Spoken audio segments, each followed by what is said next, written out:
नमस्कार मित्रों, मैं शिवम प्रकाश मिश्रा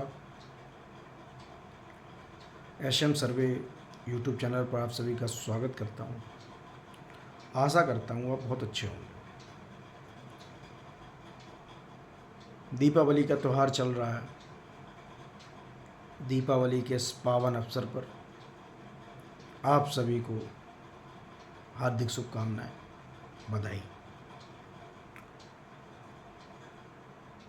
महंगाई के चलते जो दीपावली की मिठाइयों और मिठास होती थी उसमें कहीं ना कहीं कमी आई है। महंगाई जो है अपने चरम पर है, इनकम इतनी है नहीं। Middle class, lower middle class फैमिलियाँ इन त्योहारों के बोझ को मतलब एक जिम्मेदारी, एक औपचारिकता से आगे कुछ सोच नहीं पा रहे हैं। बच्चों के कपड़े लेने हैं, पटाखे लेने हैं, मिठाइयाँ लेनी हैं।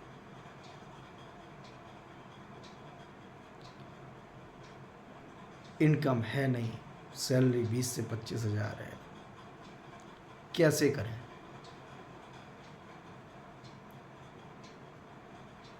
जो middle class, lower middle class family का जो मुखिया होता है, उसका जो महीना जो होता है दीपावली वाला, अगर सर्वे किया जाए तो सबसे तनावपूर्ण महीना होता है।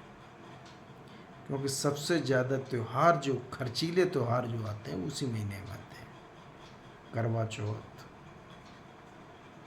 धनतेरस, दीपावली और भाई दूज। बहनें घर पे आती हैं, उन्हें भी कुछ देना, मतलब एक मुखिया के लिए ये खर्चे का त्यौहार होता है। और ये एडिशनल ऐड हो जाता है, और जो रोज़मर्रा के खर्चे हैं वो नियमित चलते हैं, और इनकम आपकी उतनी है 20,000, 25,000, 18,000। मैं जिस सोसाइटी में रहता हूँ वहाँ एक गार्ड हैं, गार्ड्स की मैं बात कर रहा था तो पता चला कि किसी की सैलरी 14,000, 15,000 है, और उससे उन्हें सारा काम करना है, बच्चों की शादियाँ भी करनी, सब कुछ करना है। ये अचानक क्या क्या ऐसा हुआ कि चीज़ें, जो मैं ये नहीं कहूँगा 2014 से पहले या वर्तमान केंद्र सरकार आने के बाद ये सब चीज़ें हुई। आप इनके नेताओं का लाइफ स्टाइल देखिए, लग्जीरियस, सुपर लग्जीरियस रहते हैं। 40-40, 50-50 हज़ार के जूते पहनते हैं, 1.5 लाख के इनके पास मोबाइल हैं। ये तो चलो अमूमन बात है, इस पर कोई बात करने का कोई मतलब नहीं बनता। ये सब चीज़ें होती हैं, कोई भी नेता हो, सरकार हो, किसी की हो,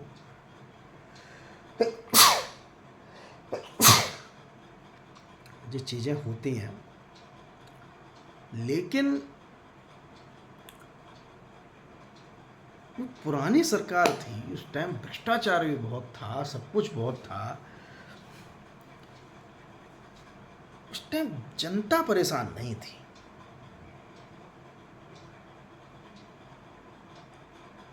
एक ऑफ रिकॉर्ड हम कोई एनालिसिस नहीं करते, कोई हम वो नहीं है कि हम आपको संवैधानिक ही बात बोलेंगे, संविधान ही सब चीज़ बोलेंगे, या किसी को गलत बताएंगे, किसी को अच्छा बताएंगे। ये मेरा मतलब नहीं है। मैं और आपसे केवल आपकी जो आप हैं वो मैं हूँ, वही बातें जो महसूस करता हूँ आपकी हमारे ज़िंदगी की, बस वही बातें बोल रहा हूँ। उस टाइम लोगों के पास काम था। आप घर बनाते थे तो आपको कारपेंटर नहीं मिलता था। एहसास करिए, आपसे 2014 से पहले मिस्त्री नहीं मिलते थे, काम था, या जो भी कोई काम होता था वो आप आसानी से कर सकते थे। आज की दौर वो हो गया है कि आपके पास पैसा नहीं है। सबसे बड़ी बात, पैसा ही नहीं है। उतना ही पैसा है जितना आप अपने परिवार को पाल सको, उनको ऐश नहीं करा सको, क्योंकि ऐश कराने वाला पैसा तो आपका किसी और चीज़ पे उन लोगों के पास है। हम और आप राहुल गांधी को बहुत हंस देते हैं, पप्पू है ये, बोले कि उसकी बातों को समझिए, वो आपके मन की बात करता है। उसने अभी लोकसभा चुनाव में एक स्टेटमेंट दिया था कि आपकी जो देश की जो पूंजी है वो कुछ लोगों के पास है, हम उस पूंजी में बराबरी लाएंगे। तो दूसरी पार्टी ने ये कह दिया कि आपकी जो ज़मीन है वो मुसलमानों को दे दी जाएगी, और आप फिर भी उनकी बात में आ गए। उनकी बात थोड़ा समझने की कोशिश करिए कि वो बोल क्या रहा है। भावनात्मक होना सही बात है, लेकिन आप ये सोचिए कि आपके 10 साल में आपकी सैलरी 15 से 20 हज़ार थी, तो उतनी 20 हज़ार थी, तो 10 साल के बाद आपकी सैलरी 25 हज़ार हुई है। और महंगाई जो 10 साल पहले आलू 5-7 रुपये किलो मिलता था वो 40 रुपये किलो हो गया। उसका रेशियो देखिए। आप अपने घर मेहनत कर रहे हैं, सब कुछ कर रहे हैं, वो मेहनत आपकी मजबूरी करा रही है। आप किसी प्राइवेट सेक्टर में काम कर रहे हैं तो वो एक ऐसा नैरेटिव हो गया है कि आप जब पहले 5 लोग काम करते थे, वहाँ आप केवल 2 लोग काम कर रहे हैं, उन 3 लोगों का काम भी आपको करना पड़ रहा है, और फैसला आप ले नहीं पाते। आज आप त्यौहार नहीं मना पा रहे हो, घर में किसी की शादी हो रिश्तेदार के यहाँ, टेंशन आपको हो जाती है। क्यों टेंशन हो जाती है? क्योंकि टेंशन इसकी वजह से हो जाती है, रिश्तेदार की शादी में जाना है, पत्नी जाएगी, उसके लिए साड़ी वगैरह लेनी है, वहाँ 4 लोग जुड़ेंगे, आपकी पत्नी को जेवर भी चाहिए,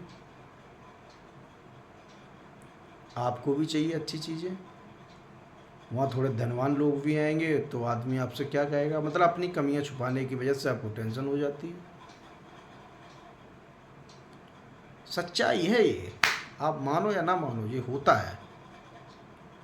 दीपावली का त्यौहार हो गया, बच्चों को कपड़े दिलाने, सब कुछ करना है, घर पे कुछ सामान भी लेके आना है, मकान का किराया भी देना है, या खुद का मकान है तो उसका रेनोवेट कराना, पुताई वगैरह करानी है, इनकम है नहीं। इस पे आप विचार करके निर्णय लीजिए कि आपका निर्णय तब सही था कि आपका निर्णय अब सही है। परिवर्तन संसार का नियम है, परिवर्तन आपने करना चाहिए, सोचना चाहिए, विचार करना चाहिए कि ऐसा है कि नहीं है। प्राइवेट सेक्टर में एक लॉबी है, वो प्राइवेट सेक्टर में वो लॉबी क्या कर रही है, एक पूरा सोची समझी साजिश के सहित 20 साल 22 साल के लड़कों को हायर कर रही है। अब आप जो 35 साल 32 साल 34 साल 40 साल के हो गए हैं, तो आपको मार्केट में नौकरी नहीं है। क्यों नौकरी नहीं है? क्योंकि आपका गुजारा 20 हज़ार में नहीं होना। 20 हज़ार में आपसे ज़्यादा अच्छा टैलेंटेड लड़का उनको नया मिल सकता है, क्योंकि उसकी ज़रूरतें नहीं है, उसका परिवार नहीं है, वो 20 हज़ार में नौकरी करता है अच्छी तरीके से। वो 22 साल का लड़का जॉब करता है, जब नौकरी पे आता है तो वो नई ऊर्जा से काम करता है, उसको हटाने की टेंशन नहीं होती, क्योंकि उसका परिवार नहीं होता है, वो ज़्यादा नेगोशिएट नहीं करता है, और आगे वो काम करता है। और जब उसकी भी हालत जब 33 32 34 साल में पहुँचती है, वो भी स्थिर हो जाता है, उसकी ग्रोथ नहीं हो जाती, ग्रोथ नहीं होती है। फिर वो जब 35 साल क्रॉस करता है, तो फिर वो लड़का क्या है कि वो डरने लगता है, और ये कंपनियां उसका फ़ायदा शोषण करना चालू कर देती हैं। वो ये डरने लगता है कि अब दूसरी जगह नौकरी मिलनी नहीं है, तो यहीं चुपचाप करते रहो। अगर नहीं करेंगे तो वो हटाने को तैयार, क्योंकि हमसे आधी सैलरी में नया लगा आ रहा है।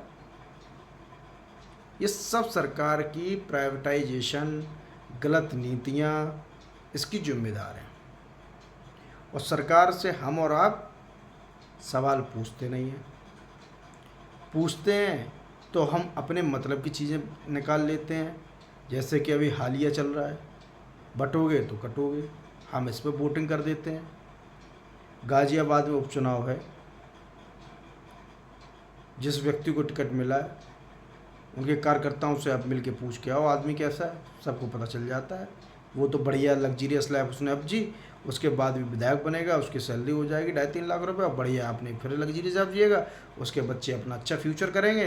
हम लोग जिंदाबाद जिंदाबाद जिंदाबाद करते करते फिर दूसरा आ जाएगा, बोले जी नहीं नहीं ये अच्छा नहीं था, वो दूसरा लाओ, वो दूसरा ही कोई पूंजीपति आ जाएगा। फिर उनने उसको उसने ही 5 साल मौज की सब कुछ किया, बोले फिर जिंदाबाद जिंदाबाद जिंदाबाद, फिर तीसरा आ जाएगा। आप वहीं के वहीं खड़े हो, फिर आपकी फैमिली आपके बच्चे आपसे पूछेंगे आपने किया क्या।